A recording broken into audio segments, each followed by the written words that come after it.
Emilia stood in a big, cold room made of stone. The floor was hard and grey. Her hands were shaking like leaves in the wind. She was so scared. Today was a terrible day. Her father was going to sell her to someone, like she was a toy or a piece of furniture. The huge wooden doors creaked open with a loud groan. Heavy boots stomped across the stone floor. The sound echoed all around her. Emilia kept her eyes down. She didn't want to look up. She was too afraid. "Is this the girl?" a deep voice asked. It sounded strong, like thunder. "Yes, my lord," her father answered. His voice was quiet and shaky. "She is good. She works hard. She will be a great wife." Emilia's stomach twisted.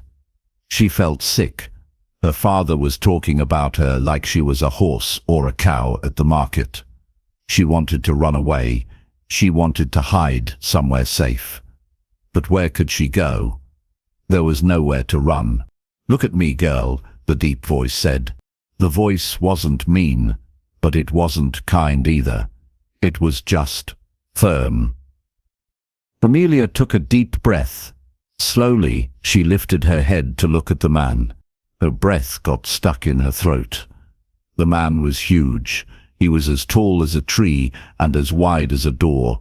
His black hair hung over his face, messy and dark. But she could see his scars. Deep red lines ran down the left side of his face, from his forehead to his chin.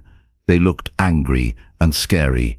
Everyone called him the Beast of Ravenwood. His real name was Lord Marcus Blackthorne. People said he never smiled. They said he lived all alone, in a dark, spooky castle. Emilia had heard stories about him, and they all made her shiver. "How old are you?" he asked, his voice low. 18, my lord," Emilia whispered. Her voice was so soft, she wasn't sure he heard her.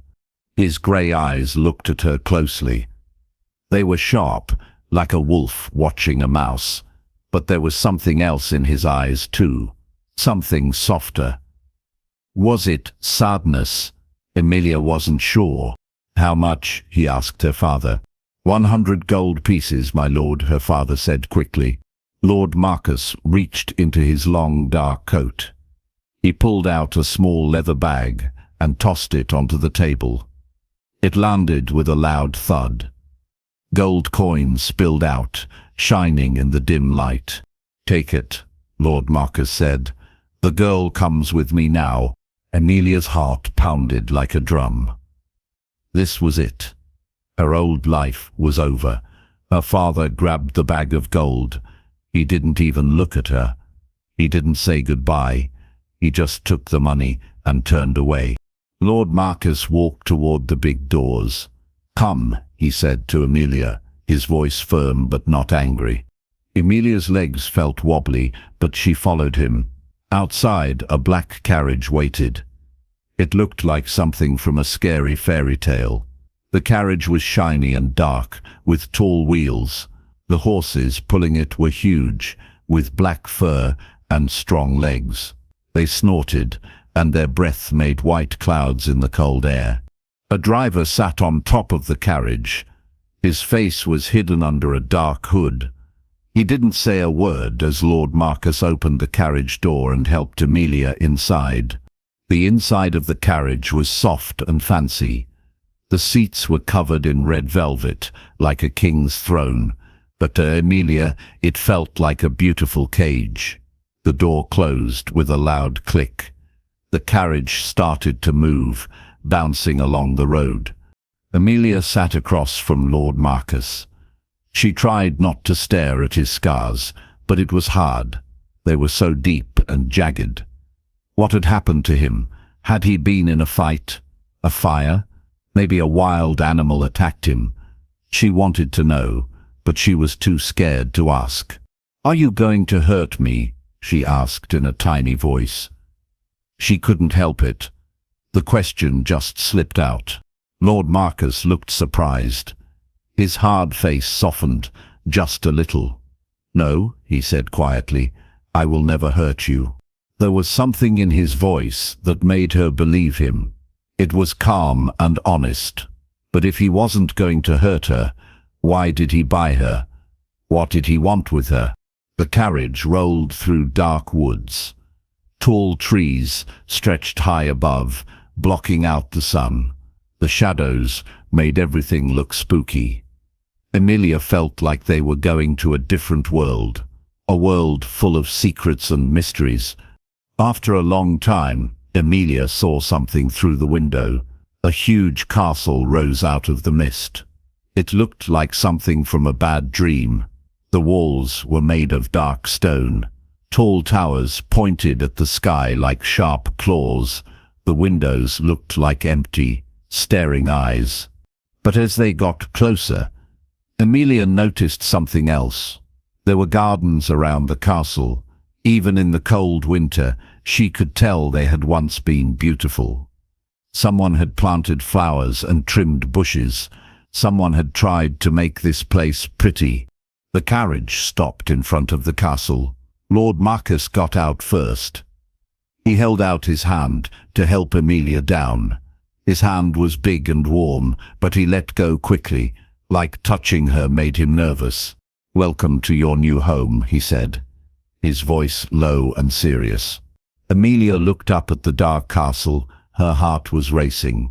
What kind of life was waiting for her inside? Inside the castle, things were not what Emilia expected.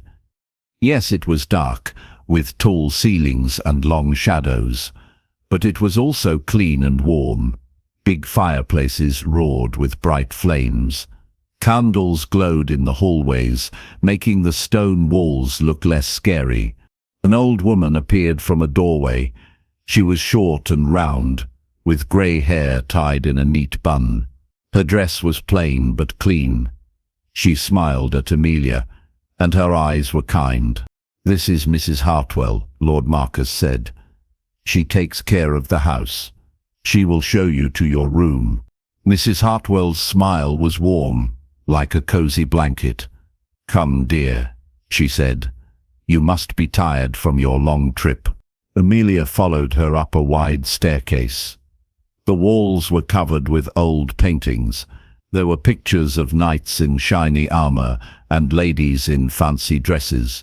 Emilia wondered who they were. Did they live here long ago? What were their stories? They stopped at a heavy wooden door. Mrs. Hartwell pushed it open. "Here we are," she said. Emilia gasped. The room was amazing. There was a big bed with soft blue blankets.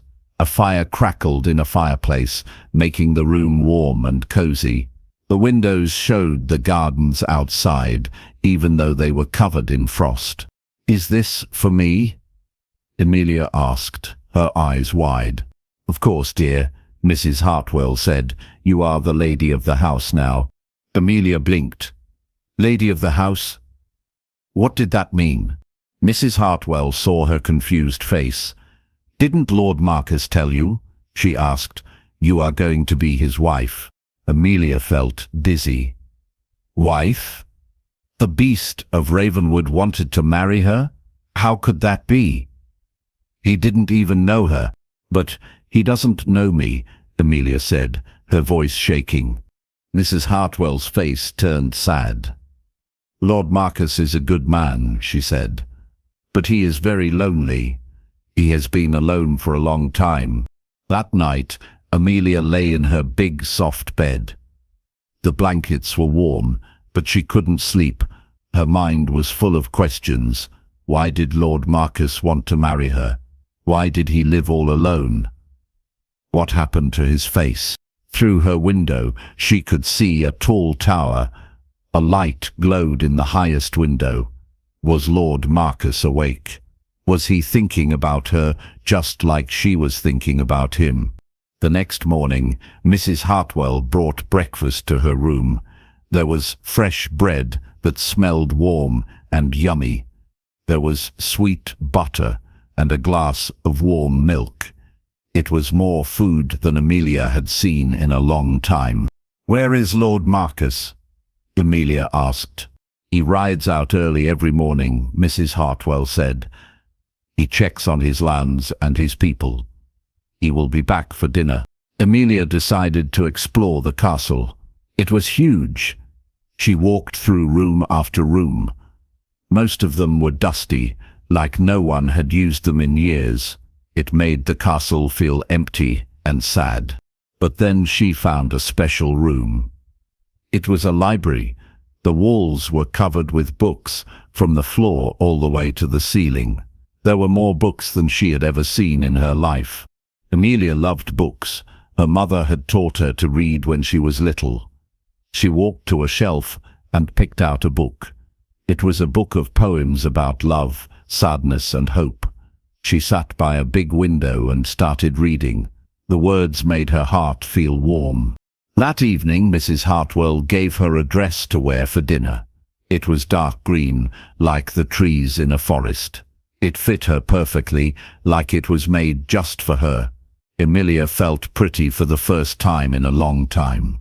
She went to the dining room. Lord Marcus was already there. He wasn't wearing his riding clothes anymore.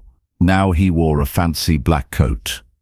His hair was tied back, and she could see his scars clearly. But she also saw his eyes. They weren't cold like she thought. They were warm, like a stormy sky with a little bit of light shining through. "Did you sleep okay?" he asked. "Yes. Thank you," Emilia said. She sat across from him at a long wooden table. Servants brought food.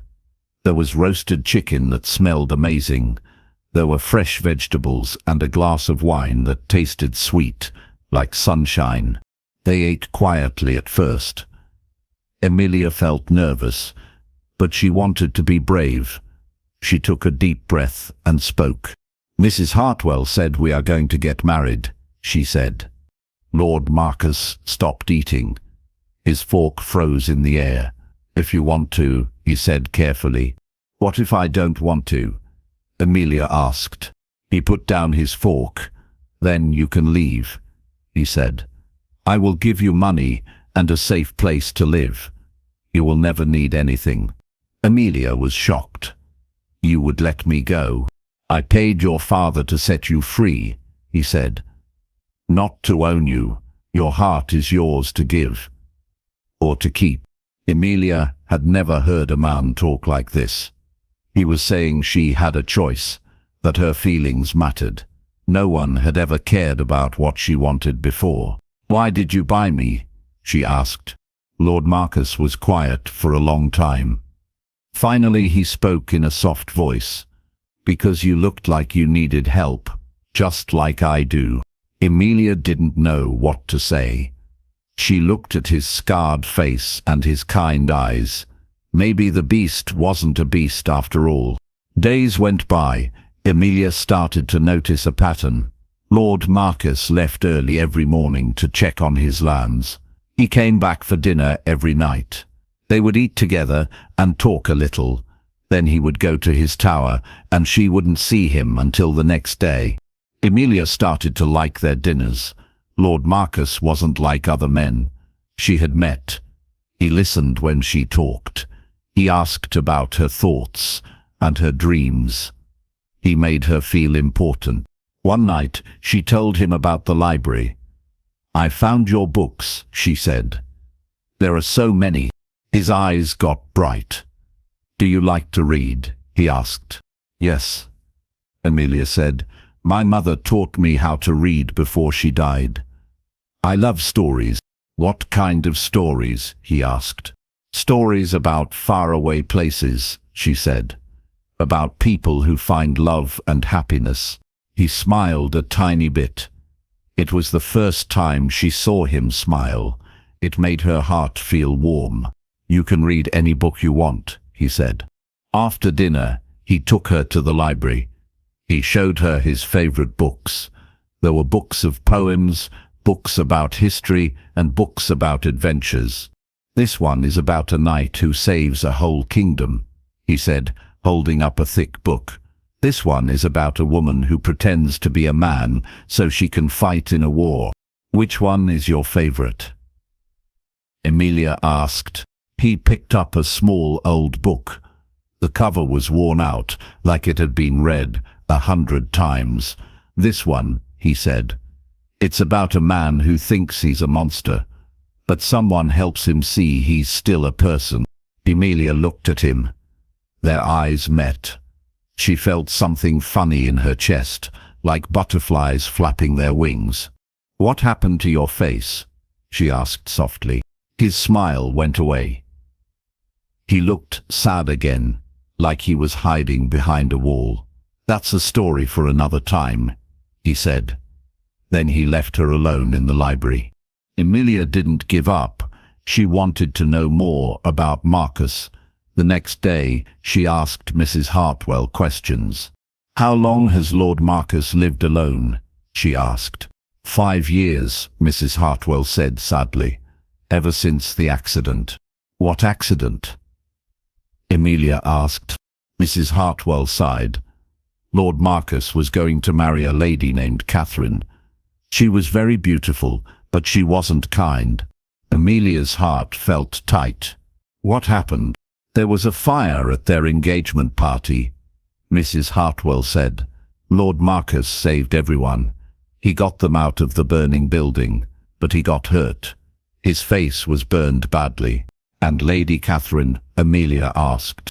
Mrs. Hartwell's face got sadder. She looked at his scars and ran away. She said she could never marry a monster. Emilia felt angry. How could someone be so mean? Marcus had saved people, and Catherine had hurt him like that. "That's when he became the beast," Mrs. Hartwell said.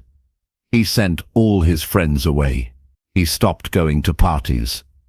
He locked himself in this castle." Emilia couldn't stop thinking about Marcus's story. He wasn't a beast. He was a hero. He had saved people, even though it hurt him. She wanted to help him feel better. The next morning, she had an idea. She asked Mrs. Hartwell to pack a lunch. Then she borrowed a horse and rode out to find Marcus. She found him sitting by a lake. He was under a big tree, looking at the water. He looked so alone, like he carried all the sadness in the world. "Can I sit with you?" Emilia asked.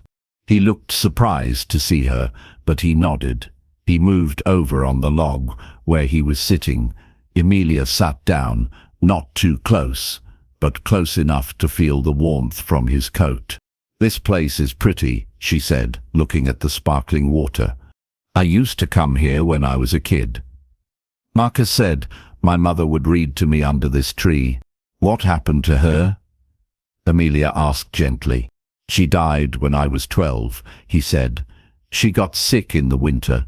"I'm sorry," Emilia said. "My mother died too." They sat quietly for a while. The water was calm, and birds chirped in the trees. It felt peaceful. "Tell me about Lady Catherine," Emilia said softly. Marcus froze. "Why?" "Because she hurt you," Emilia said. "And I want to understand." He was quiet for a long time. Emilia thought he might not answer, but then he spoke. "I thought I loved her," he said, "but I think I loved the idea of her. I wanted a perfect wife for a perfect lord." "And after the fire?" Emilia asked. He laughed, but it wasn't a happy laugh.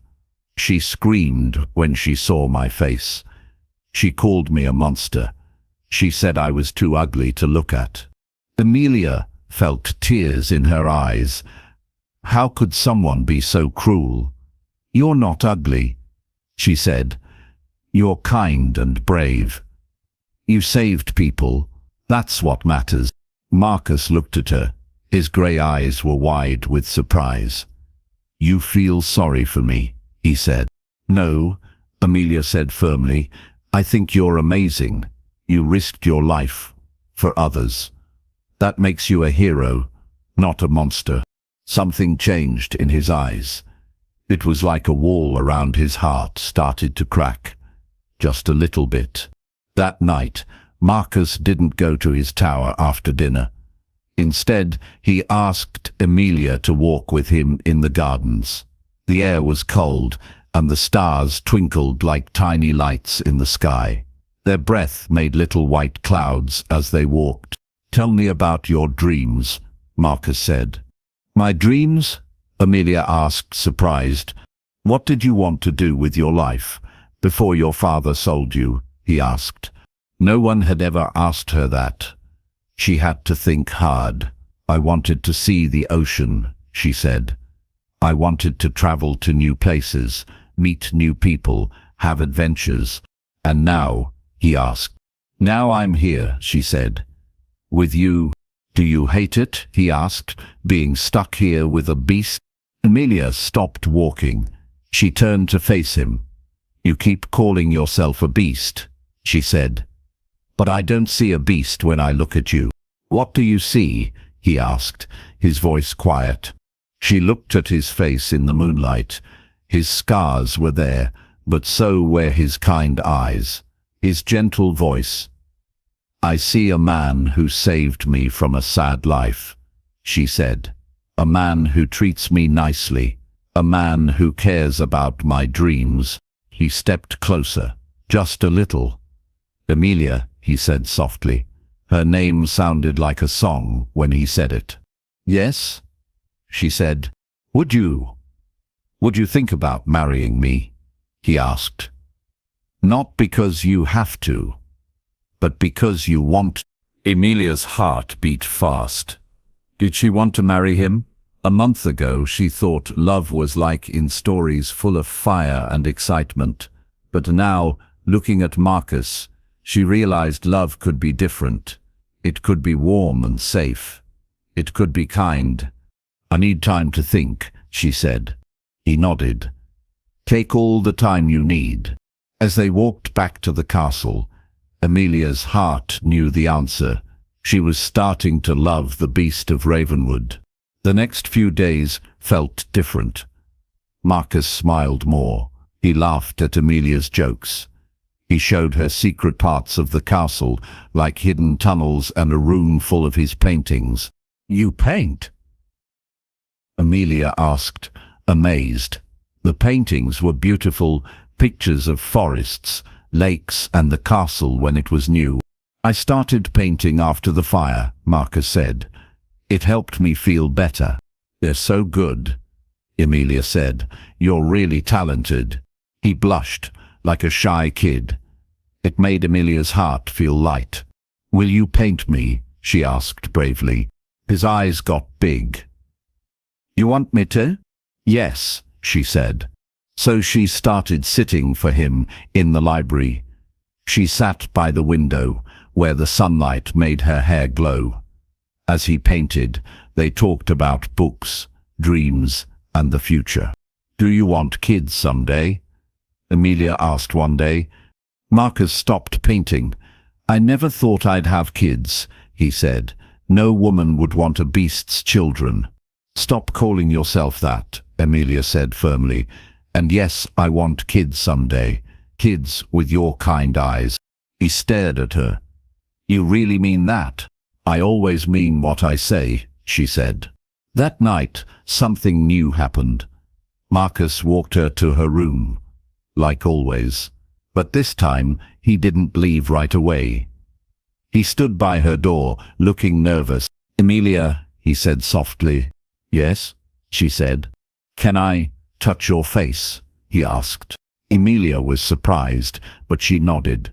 Slowly, he lifted his hand. His fingers were warm and gentle as they touched her cheek. His thumb brushed her skin softly. "So soft," he whispered. Amelia leaned into his hand. Her eyes closed. "It felt nice, Marcus," she whispered. When she opened her eyes, his face was close to hers. She could see little bits of silver in his grey eyes. She could feel his warm breath. "I want to kiss you," he said quietly. "But I don't want to scare you." "You won't scare me," she said. He leaned down slowly. His lips touched hers softly, like a butterfly landing on a flower. It was Amelia's first kiss, and it felt perfect. When they pulled apart, her heart was racing. Her cheeks were warm. Was that okay? Marcus asked, sounding worried. It was wonderful, Amelia whispered. He smiled, a big, happy smile. Good night, Amelia, he said. Good night, Marcus, she said, watching him walk away. Her lips still felt tingly. Her heart was full of new, happy feelings. She was falling in love, and it was exciting and a little scary. After their kiss, everything changed. Marcus was happier. He was more open. He touched Amelia more often, a hand on her back when she read, or his fingers brushing hers at dinner. Each touch made Amelia feel warm and tingly. One night, they sat by the fire in the library. Amelia was reading a poem about love. Her heart beat like thunder, she read. Her body felt a longing she couldn't name. She looked up. Marcus was watching her with bright, intense eyes. Do you know what the poet means? He asked. I think so, Amelia said, her cheeks getting warm. What do you think it means? He asked. It's about wanting someone, she said. Like when a woman really likes a man. Have you ever felt that? He asked. Amelia's face got hot.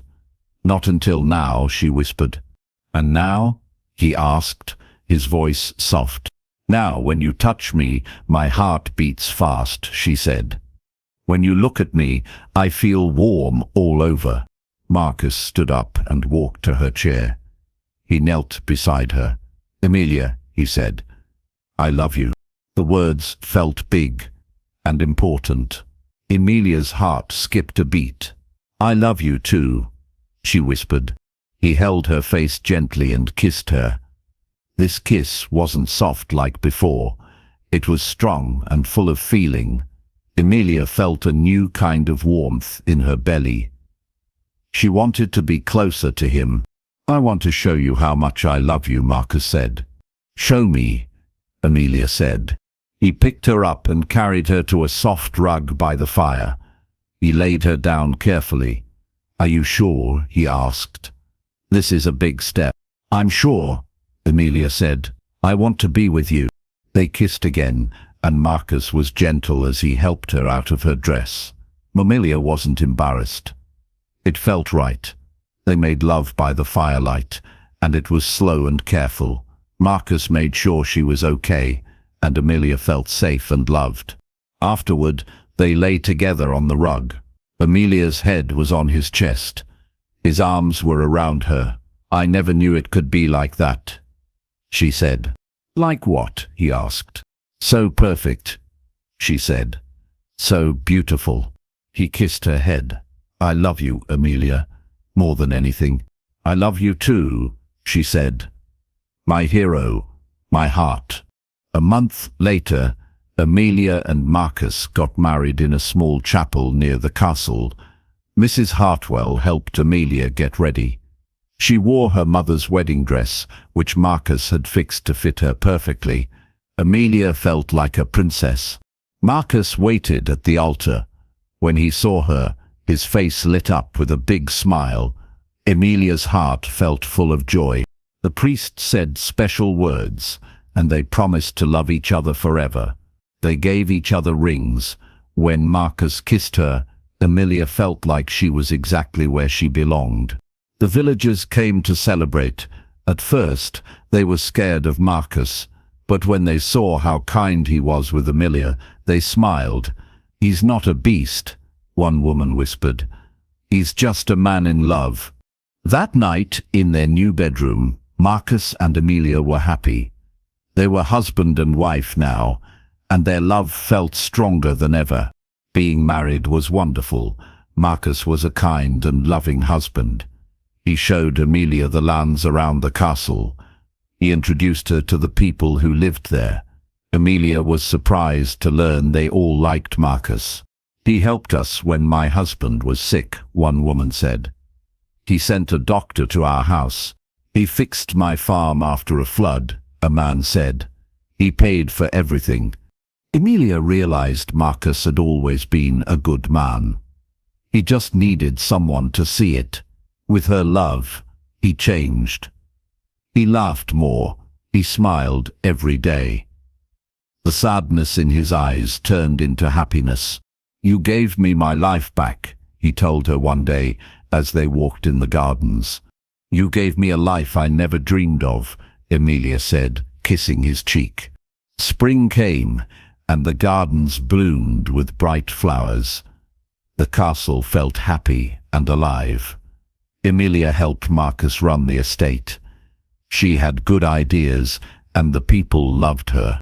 "You're a great leader," Marcus said proudly. "I learned from you," Emilia said, smiling. A year after their wedding, Emilia had exciting news. "Marcus," she said at breakfast, "I'm going to have a baby." Marcus's eyes got wide. He jumped up, knocking over his chair. He hugged her tight and spun her around. "A baby," he said. "I'm so happy." He knelt down and touched her belly. "Hello, little one," he whispered. "I'm your dad, and I love you."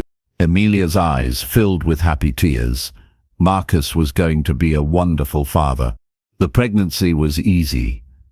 Marcus took care of Emilia, making sure she had good food and lots of rest. "You're carrying our baby," he said. "You're more precious than anything." Their son was born on a snowy winter morning. He had Marcus's grey eyes and Emilia's dark hair. "He's perfect," Marcus said, holding the tiny baby. "What should we name him?" Emilia asked. "Alexander," Marcus said.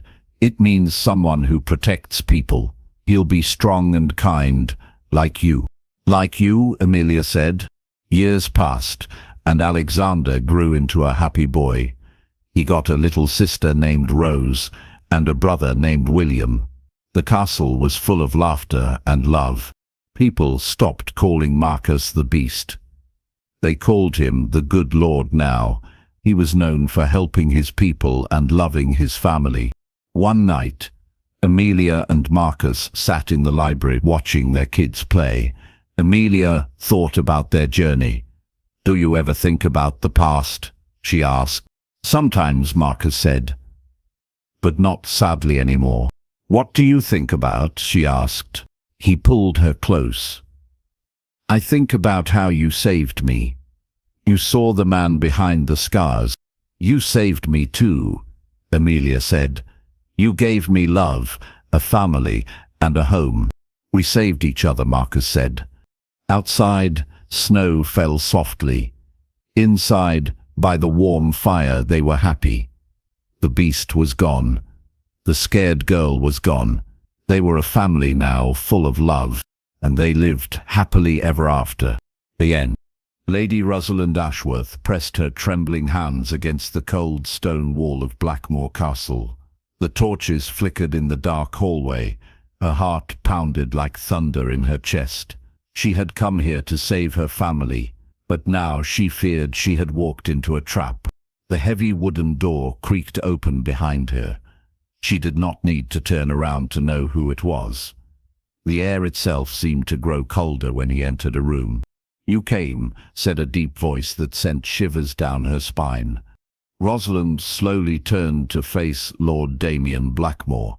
Even in the dim light, she could see the terrible scars that covered the left side of his face. They ran from his temple down to his jaw.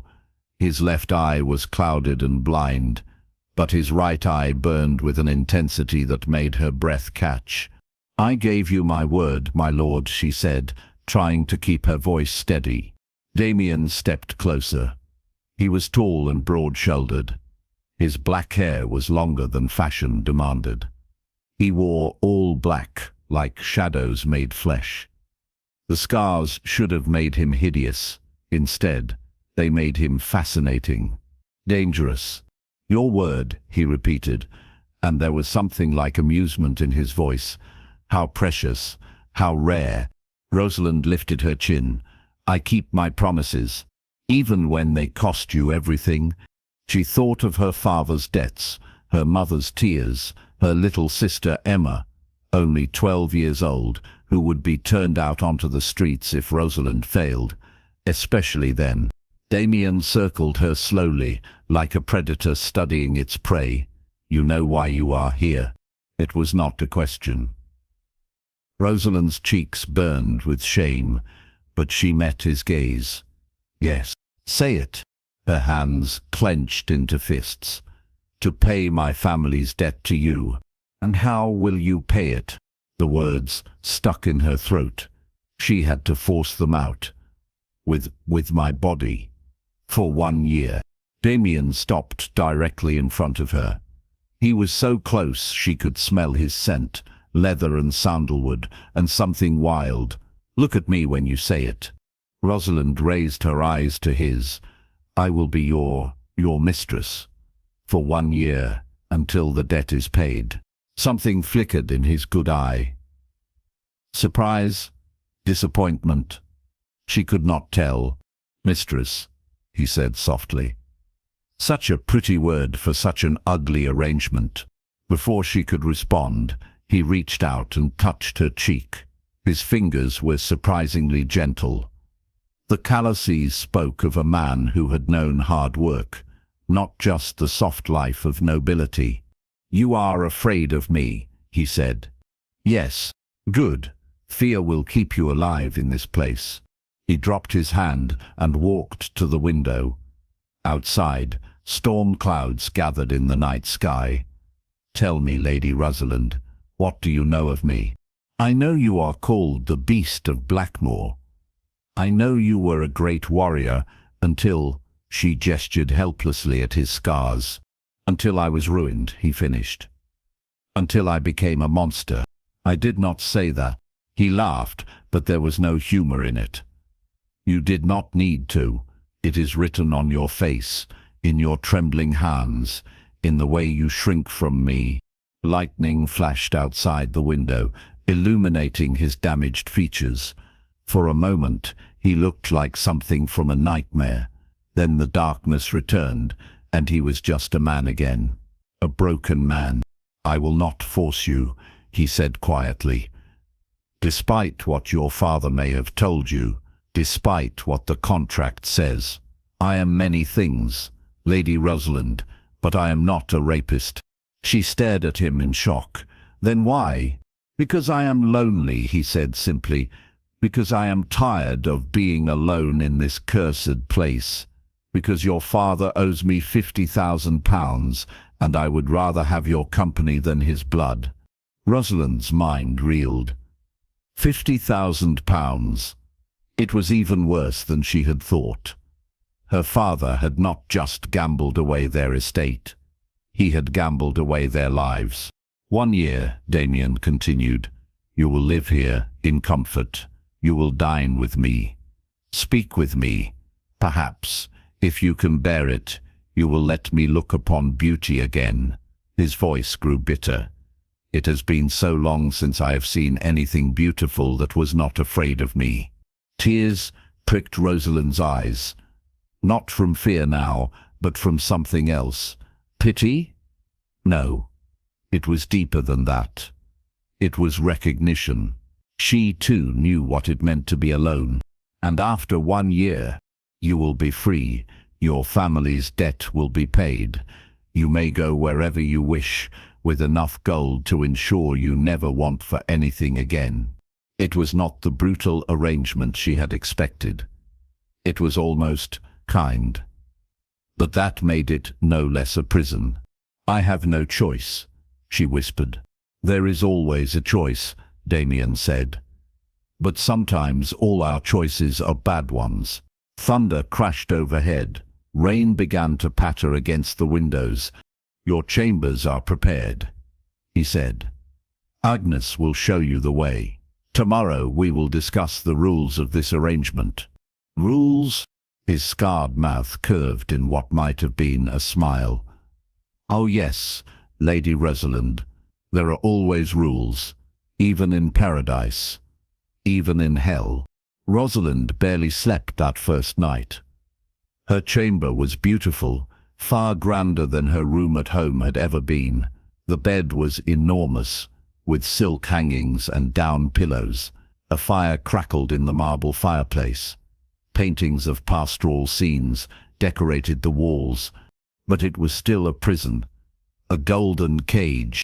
Agnes, the elderly housekeeper, had brought her supper on a silver tray: roasted chicken, fresh bread, wine that tasted like liquid sunlight, more food than Rosalind had seen in months. Her family had been surviving on bread and thin soup.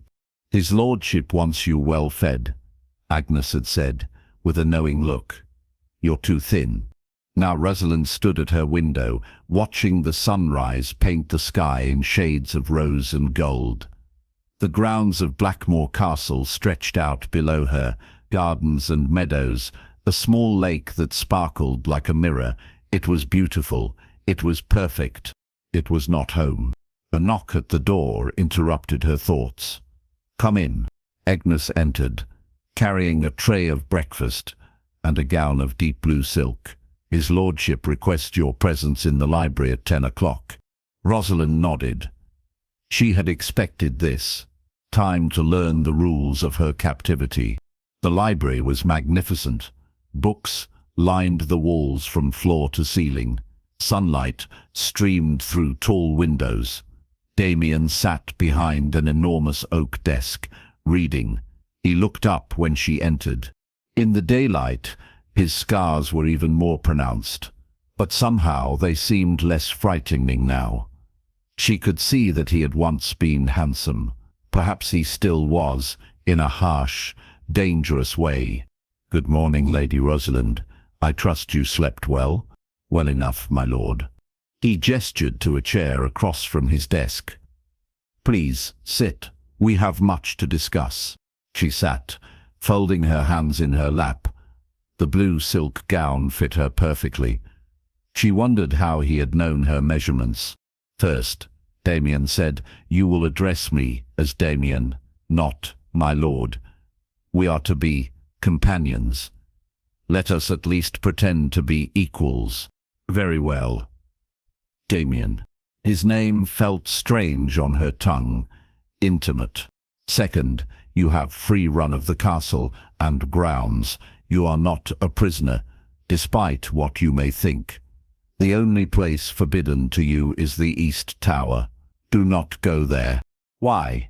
"Because I am asking you not to." There was finality in his voice that brooked no argument.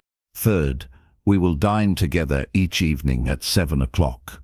You will tell me about your day. I will tell you about mine. We will attempt to be civilized. And if I do not wish to dine with you, then you will dine alone in your chamber, and we will both be miserable. But you will still dine with me the next evening." Despite everything, Rosalind almost smiled. "You are very sure of yourself." "I am sure of very little, Lady Rosalind. But I am sure that isolation drives men mad. I have been isolated long enough." There was pain in his voice. Old pain, like a wound that had never properly healed. "How long?" she asked softly. "How long what?" "How long have you been alone?" Damien was quiet for a long moment. 3 years, since the fire." "Fire?" His hand moved unconsciously to his scarred cheek. "The fire that did this to me. The fire that killed my wife." Rosalind's breath caught. "Oh, I did not know you had been married." Her name was Catherine. She was beautiful. Perfect. Everything a duchess should be. His voice grew bitter. "She died trying to save me from my own stupidity." "What happened?" "That, Lady Rosalind, is a story for another day." He stood abruptly.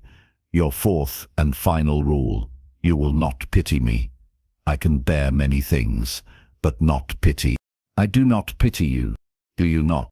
She looked at him, really looked at him, at the proud set of his shoulders, despite his pain, at the intelligence in his good eye, at the careful control he kept over himself. "No," she said, truthfully, "I do not pity you. I think you have been hurt, but you are not broken." Something shifted in his expression. Surprise again. as if kindness was the last thing he had expected from her. "We shall see," he said quietly. The days began to settle into a pattern. Rosalind would rise early and explore the castle. She found a music room with a beautiful pianoforte, a conservatory filled with exotic flowers, a stable with the finest horses she had ever seen. She began to understand that Damien was not just wealthy. He was extraordinarily wealthy, richer than kings, rich enough to buy and sell men like her father a dozen times over. Yet he seemed to take no joy in his wealth. He moved through his castle like a ghost, haunting the place where he had once been happy. Their dinners were stilted at first, polite conversation about books and weather, but gradually they began to talk about deeper things. "Why did your father gamble so much?" Damien asked one evening over roasted lamb and wine. Rosalind set down her fork. "My mother was very beautiful. My father adored her. When she began to age, he could not accept it. He thought if he won enough money, he could buy back her youth somehow, make her happy again. And instead, he lost everything. Yes, including her happiness." Damien poured himself more wine. "Men do foolish things for love. Have you ever done foolish things for love?" His hand tightened on his wine glass. "Yes, and people died because of it." He would not say more, and Rosalind did not press. But she filed the knowledge away. Damien carried guilt as well as scars. A week passed. Then two. Rosalind found herself looking forward to their dinners. Damien was intelligent and well-read. He had traveled extensively before his accident. He told her stories of foreign courts and distant lands that made her feel she was traveling too. More surprisingly, he seemed genuinely interested in her thoughts. He asked her opinion on books, on politics, on philosophy. No one had ever asked her opinion on anything before. "You have a good mind," he told her one evening. "It is wasted on needlework and watercolors. What would you have me do with it?" "Anything you wished. Read law, if it pleased you. Study medicine. Learn to manage estates." He smiled slightly. "In another life, you might have been a formidable duchess. In another life, you might have been a happy man." The words slipped out before she could stop them. Damien's smile faded. "I was happy once," he said quietly, briefly. "You could be happy again." "No." His voice was firm. "Happiness is for people who deserve it. And you do not? I am responsible for my wife's death, Lady Rosalind, for the death of my unborn child, for the deaths of 12 good men who tried to save us. Happiness is not for men like me." Rosalind's heart clenched. "What happened that night?" Damien stood abruptly. "I think we have talked enough for one evening." He left her sitting alone at the great dining table, staring after him. The next morning, Rosalind found herself drawn to the East Tower, the one place Damien had forbidden her to go. She did not plan to enter. She was simply curious. But as she approached the heavy wooden door, she heard something that made her stop. Music. Someone was playing the piano. The melody was heartbreakingly beautiful and infinitely sad. She had never heard anything like it. It seemed to capture all the loneliness and pain in the world and transform it into something transcendent. Without thinking, she pressed her ear to the door. The music swelled, then broke off abruptly. "I know you are there." Damien's voice came through the door. Rosalind's cheeks burned with shame at being caught. "I am sorry," she called. "I did not mean to intrude. I heard the music and—" The door opened. Damien stood there, still in his shirt sleeves. His hair was disheveled. He looked younger somehow, more vulnerable. "You play beautifully," she said. "It was Catherine's song. I wrote it for her." His voice was rough. "I have not played it in 3 years." Why did you play it today? Because you said I could be happy again. Because for a moment, I almost believed you. Rosalind's breath caught. May I see? For a long moment, she thought he would refuse. Then he stepped aside. The room was a shrine. Portraits of a beautiful woman with golden hair and laughing eyes covered the walls. There were flowers everywhere, fresh flowers, changed daily. In the center of the room sat a magnificent grand piano. Catherine, Rosalind whispered, looking at the portraits. Catherine, Damien confirmed. My wife, my salvation, my destruction. She was beautiful. She was everything good in the world. And I killed her. Rosalind turned to face him. Tell me what happened, please. Damien was quiet for so long she thought he would not answer. Then he began to speak, his voice hollow.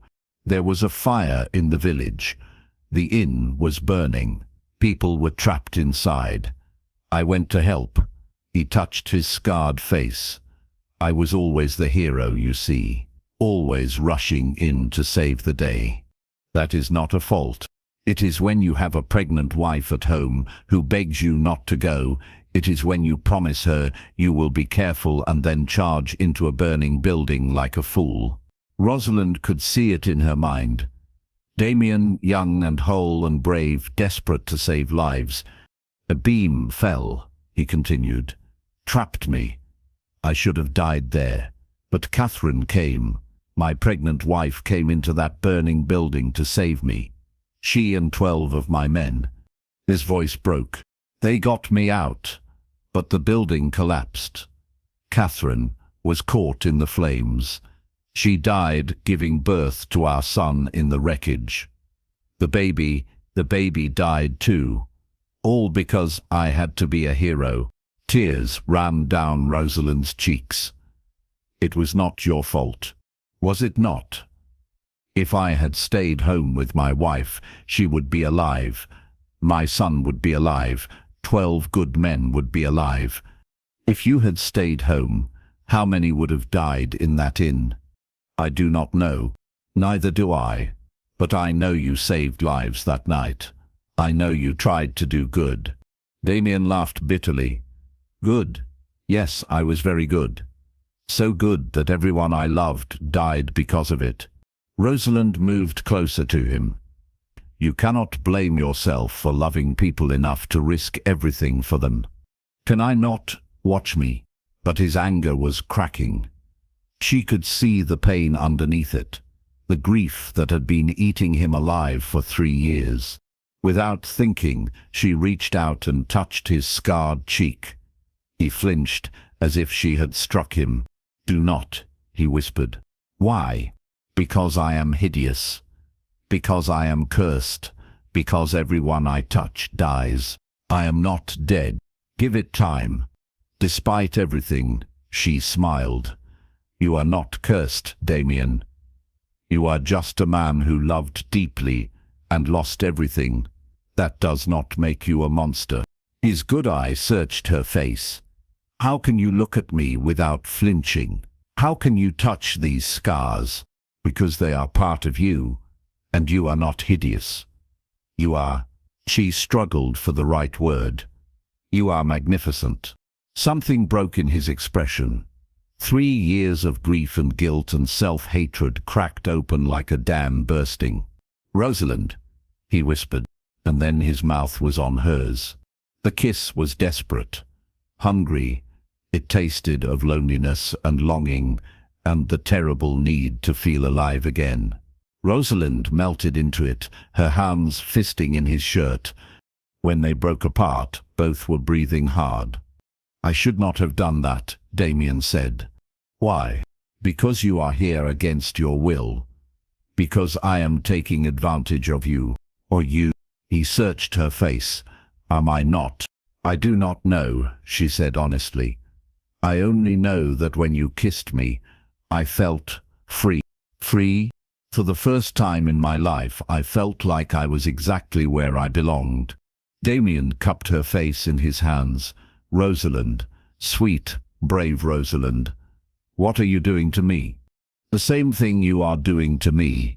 He kissed her again, gentler this time. When they parted, he rested his forehead against hers. I swore I would never love again, he whispered. I have never loved at all, she whispered back. Then we are both in terrible danger. Everything changed after that day. Their dinners became intimate conversations. They walked together in the gardens. He taught her to play chess. She played the piano while he turned pages for her. Slowly, carefully, they began to trust each other. What did you want to be when you were a child? Rosalind asked one evening as they sat by the fire in the library. A knight, Damien said immediately. I wanted to rescue damsels and fight dragons. And instead, you became a lord. A failed knight. A failed husband. A failed father. A man, Rosalind corrected. Just a man trying to do his best in an impossible world. He looked at her strangely.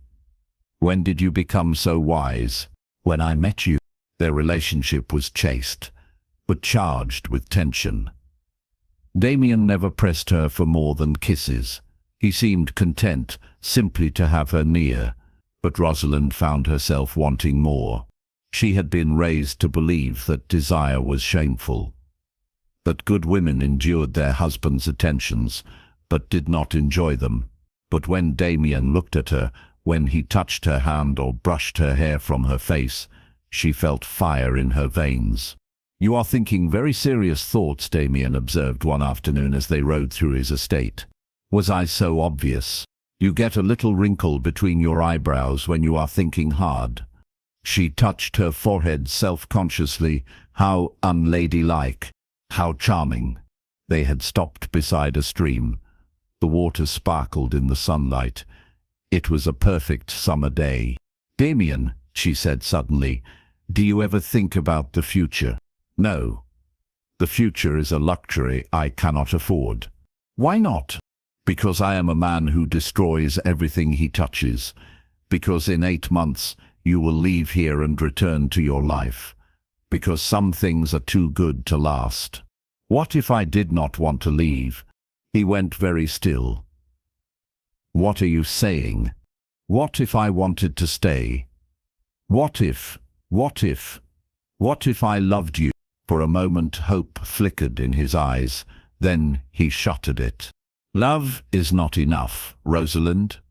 I loved Catherine with everything I had, and she still died because of me. I am not Catherine. No, you are braver, kinder, more beautiful, which means I have even more to lose, or more to gain. He dismounted and helped her down from her horse. For a moment she thought he might kiss her. Instead, he stepped back. We should return to the castle. That night at dinner, Damien was distant, polite but cold. It hurt more than Rosalind had expected. Have I offended you? She asked finally. No. Then why are you treating me like a stranger? Because it is safer. For whom? For both of us. Rosalind set down her fork. I am tired of safe, Damien. I have been safe my entire life. Safe and small and invisible. You make me feel alive. I make you feel trapped. No, you make me feel free. For the first time in my life, I am exactly who I want to be. And who is that? A woman who loves a scarred lord and does not care what the world thinks of it. Damien's wineglass slipped from nerveless fingers. It shattered on the marble floor, red wine spreading like blood. Rosalind, I love you, she said simply. I know you think it is impossible. I know you think you do not deserve it. But I love you anyway. You cannot. I can. I do. He stood abruptly, knocking over his chair. This changes nothing. It changes everything. In 8 months you will leave. The contract. Damn the contract. I will not let you sacrifice your future for me. My future is with you. If you will have me. Damien stared at her across the candle-lit table. In the flickering light, his scars seemed to fade. He looked like the man he might have been in another life. The man he still could be. You do not know what you are saying. I know exactly what I am saying. I am saying that I love you. I am saying that I want to stay with you. I am saying that I do not care about your scars or your guilt or your past. I care about you, and I am saying that love is not enough. I am saying that I will destroy you just as I destroyed Catherine. I am saying that you should run from me as fast as you can. Then you are a fool. The word hung in the air between them, like a challenge. What did you say? I said you are a fool. You think your scars make you unlovable. You think your past makes you unworthy. You think that because tragedy found you once, it will find you again. But you are wrong. Am I? Yes. You are a good man, Damien Blackmore. A kind man, a man worth loving. And if you cannot see that, then you are the biggest fool in England. With that, she swept from the room, leaving him standing alone among the broken glass and spilled wine. Rosalind did not come to dinner the next evening, or the evening after that. She took her meals in her room, and avoided the parts of the castle where she might encounter Damien. It was childish, she knew, but she had offered him her heart and he had thrown it back in her face. She needed time to heal. On the third day, Agnes knocked on her door. His lordship wants to see you in the library. Tell his lordship I am indisposed. I tried that yesterday, and the day before. He is not a patient man. Miss. Rosalind sighed. She could not avoid him forever. This was his castle, after all.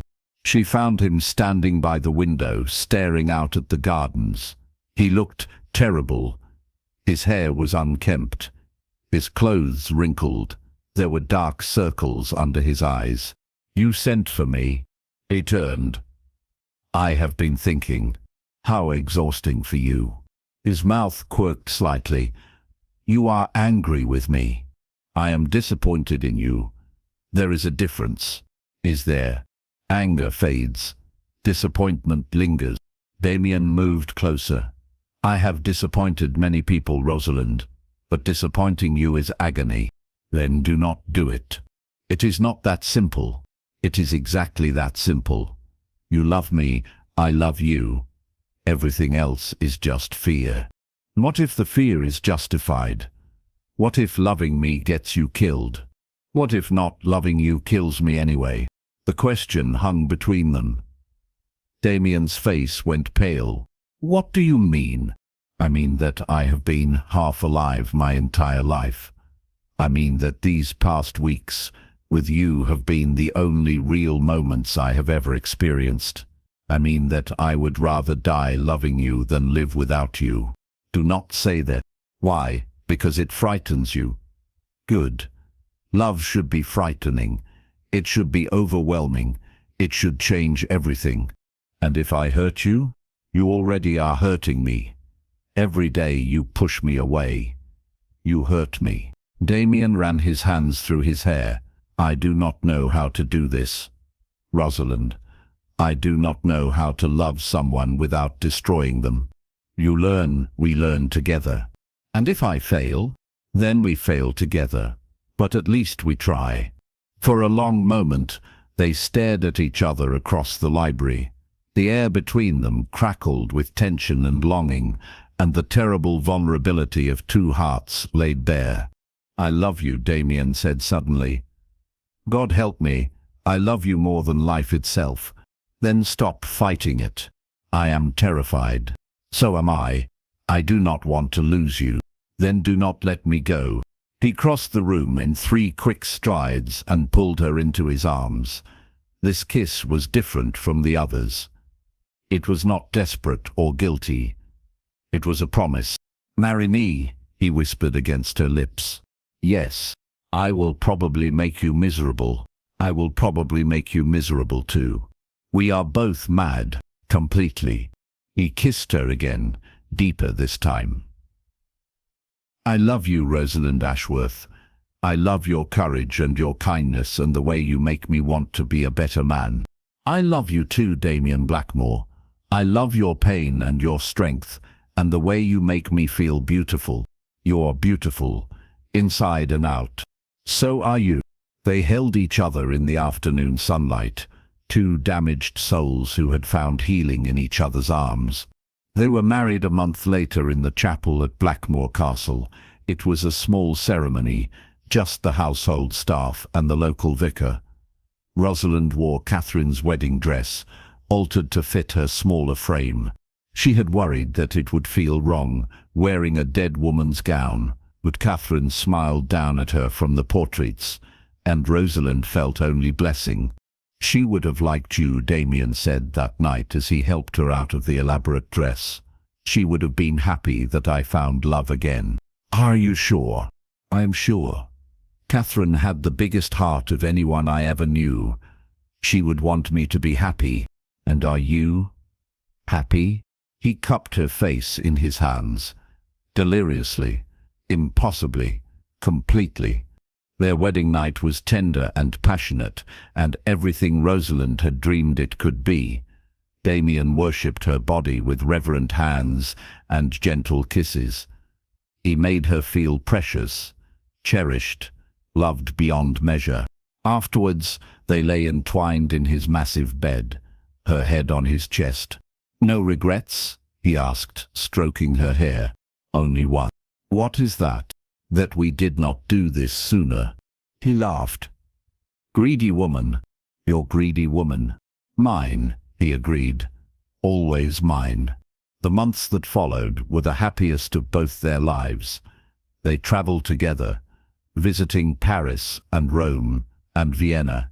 They entertained guests at Blackmore. They rode and read and talked for hours by the fire. And they loved each other with the desperate intensity of two people who had almost missed their chance at happiness. You have changed me, Damien told her one evening as they walked in their garden. It was spring now, and the roses were beginning to bloom. How? You have given me hope. Before you, I was just existing, going through the motions of life. Now I am living. You have changed me too. You have made me brave. You were always brave. You just needed someone to see it. They paused beside the fountain where they had first kissed. As an engaged couple, the water sparkled in the moonlight. Damien, Rosalind said suddenly, I have something to tell you. What is it, my love? She took his hands and placed them on her still flat stomach. We are going to have a baby. Damien went completely still. A baby? Yes. Are you happy? For answer, he swept her up in his arms and spun her around, both of them laughing with joy. Happy, he said, setting her down gently. I am ecstatic, terrified, but ecstatic. Terrified? What if I am a terrible father? What if something goes wrong? What if? She silenced him with a kiss. What if everything goes right? What if we have a beautiful, healthy baby who grows up surrounded by love? What if we get our happy ending? Do you really believe that is possible? I believe anything is possible when we are together. 9 months later, Rosalind gave birth to a son. They named him James, after Damien's father. He had his mother's dark hair and his father's intelligent eyes. Damien wept when he held his son for the first time. He is perfect, he whispered. Absolutely perfect. Just like his father, Rosalind said softly. I am not perfect, my love. I am scarred and broken. And mine, she interrupted. Scars and all. Broken pieces and all. And I would not change a single thing about you. 2 years later, they had a daughter. Then another son. Blackmore Castle filled with the sound of children's laughter. Damien proved to be a wonderful father, patient and loving, and endlessly inventive. He told his children stories of brave knights and beautiful princesses. He taught them to ride and to read and to be kind to those less fortunate. You are not the man you were when I met you, Rosalind told him one evening as they watched their children play in the garden. No, you are better, stronger, the man you were always meant to be. And what man is that? A man who loves deeply and is loved in return. A man who has learned that scars can be beautiful. A man who knows that the past does not define the future. Damien pulled her close. I love you, Lady Blackmore. And I love you, Lord Blackmore, always and forever. They lived happily ever after, as people in the best stories do, not because their life was perfect, but because they had learned that love is not about perfection. It is about acceptance. It is about seeing someone's scars and loving them not in spite of those scars, but because of them. It is about taking two broken pieces and making something beautiful. It is about choosing love every single day, no matter how frightening that choice might be. And they chose love. Damien and Rosalind. Every day for the rest of their lives, they chose love.